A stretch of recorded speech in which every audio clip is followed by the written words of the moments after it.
फरक स्पष्ट करा. वजन. व्याख्या. एखाद्या वस्तूला पृथ्वी ज्या गुरुत्व बलाच्या केंद्राच्या दिशेने आकर्षित करते त्याला वस्तूचे वजन असे म्हणतात. परिमाण व दिशा. या राशीला परिमाण व दिशा दोन्हीही असतात. एसआय पद्धतीचा एकक. या राशीचे एसआय पद्धतीचे एकक न्यूटन आहे. सापेक्षता. हे पृथ्वीपेक्षा स्थानांतराने बदलते. हे पृथ्वीच्या केंद्राशी शून्य होते. वस्तुमान. व्याख्या.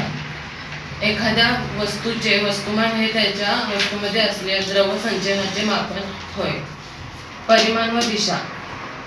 या राशीचे परिमाण असते व दिशा नसते. एसआय पद्धतीचे एकक. या राशीच्या एसआय पद्धतीतील एकक किलोग्रॅम आहे. सापेक्षता. हे विश्वात सगळीकडे सारखे असते. हे कधीही केंद्राशी शून्य होऊ शकत नाही. धन्यवाद.